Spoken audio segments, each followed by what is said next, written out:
ರಾಜ್ಯದಲ್ಲಿ bike ಟ್ಯಾಕ್ಸಿಗಳಿಗೆ green signal ಸಿಕ್ಕಿದೆ. Bike taxi ಸಂಸ್ಥೆಗಳ ಮೇಲ್ಮನವಿ ಅರ್ಜಿಯನ್ನ ಪುರಸ್ಕರಿಸಲಾಗಿದೆ. ಹೈಕೋರ್ಟ್ ಮೇಲ್ಮನವಿಯನ್ನ ಪುರಸ್ಕರಿಸಿದೆ. ಸರ್ಕಾರ ಬೈಕ್ ಟ್ಯಾಕ್ಸಿಗಳಿಗೆ ಲೈಸೆನ್ಸ್ ನಿರಾಕರಿಸುವಂತಿಲ್ಲ ಅಂತ ಹೇಳಿದೆ ಹೈಕೋರ್ಟ್. ಬೈಕ್ ಟ್ಯಾಕ್ಸಿ ಅಗ್ರಿಗೇಟರ್ಗಳು ಅನುಮತಿ ಕೋರಿ ಅರ್ಜಿ ಸಲ್ಲಿಸಿದಂತಹ ಅರ್ಜಿಯನ್ನ ಪರಿಗಣಿಸಿ ಪರವಾನಗಿಯನ್ನ ನೀಡಬೇಕು ಅಂತ ಹೇಳಿ ಹೈಕೋರ್ಟ್ ಇದೀಗ ಆದೇಶವನ್ನ ನೀಡಿದೆ. ಸಿಜೆ ವಿಭು ಬಖ್ರು ನ್ಯಾಯಮೂರ್ತಿಗಳಾದ ಸಿಎಂ ಜೋಶಿ ಅವರಿದ್ದ ಪೀಠ ಆದೇಶವನ್ನ ಕೊಟ್ಟಿದೆ. ಹಾಗಾಗಿ ಬೈಕ್ ಟ್ಯಾಕ್ಸಿಗಳಿಗೆ ಸಂಬಂಧಪಟ್ಟಂತೆ ಏನೊಂದು ಗೊಂದಲ ಇತ್ತು ಅಥವಾ ಪ್ರಶ್ನೆಗಳಿತ್ತು, ಕೋರ್ಟ್ನಿಂದ ಏನು ಸೂಚನೆ ಬರಬಹುದು, ಆದೇಶ ಬರಬಹುದು ಅಂತ ಹೇಳಿ ಅದಕ್ಕೆ ತೆರೆ ಬಿದ್ದಂತಾಗಿದೆ. ಬೈಕ್ ಟ್ಯಾಕ್ಸಿ ಸಿಂಗಲ್ ಬೆಂಚಲ್ಲೂ ಅದನ್ನು ಬೈಕ್ ಟ್ಯಾಕ್ಸಿ ನಿಷೇಧ ಮಾಡಿದರು.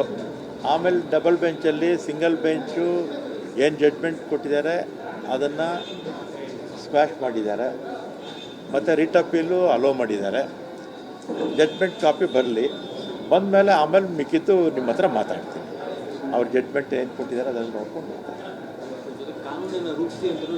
ನೋಡೋಣ. ಅವ್ರ ಜಡ್ಜ್ಮೆಂಟ್ ಕಾಪಿ ಕೊಡಲಿ. ಜಡ್ಜ್ಮೆಂಟ್ ಕಾಪಿ ನಾನು ಇನ್ನೂ ನೋಡಿಲ್ವಲ್ಲ. ನಮ್ಮ ಕಮಿಷನರು ನಮ್ಮ ಸೆಕ್ರೆಟ್ರಿ ನೋಡಿ ಅದನ್ನು ಲೀಗಲ್ ಒಪಿನಿಯನ್ ತೊಗೊಂಡು ಆಮೇಲೆ ನಾವು ಮಾತಾಡ್ತೀವಿ. ಬೈಕ್ ಟ್ಯಾಕ್ಸಿ ಸಿಂಗಲ್ ಬೆಂಚಲ್ಲೂ ಅದನ್ನು ಬೈಕ್ ಟ್ಯಾಕ್ಸಿ ನಿಷೇಧ ಮಾಡಿದರು. ಆಮೇಲೆ ಡಬಲ್ ಬೆಂಚಲ್ಲಿ ಸಿಂಗಲ್ ಬೆಂಚು ಏನು ಜಡ್ಜ್ಮೆಂಟ್ ಕೊಟ್ಟಿದ್ದಾರೆ ಅದನ್ನು ಸ್ಕ್ವಾಶ್ ಮಾಡಿದ್ದಾರೆ. ಮತ್ತು ರಿಟ್ ಅಪೀಲು ಅಲೋ ಮಾಡಿದ್ದಾರೆ.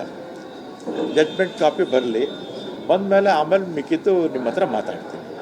ಅವ್ರ ಜಡ್ಜ್ಮೆಂಟ್ ಏನು ಕೊಟ್ಟಿದ್ದಾರೆ ಅದನ್ನು ನೋಡ್ಕೊಂಡು ನೋಡೋಣ. ಅವ್ರ ಜಡ್ಜ್ಮೆಂಟ್ ಕಾಪಿ ಕೊಡಲಿ. ಜಡ್ಜ್ಮೆಂಟ್ ಕಾಪಿ ನಾನು ಇನ್ನೂ ನೋಡಿಲ್ವಲ್ಲ. ನಮ್ಮ ಕಮಿಷನರು ನಮ್ಮ ಸೆಕ್ರೆಟ್ರಿ ನೋಡಿ ಅದನ್ನು ಲೀಗಲ್ ಒಪಿನಿಯನ್ ತೊಗೊಂಡು ಆಮೇಲೆ ನಾವು ಮಾತಾಡ್ತೀವಿ. Bike taxi single ಬೆಂಚಲ್ಲೂ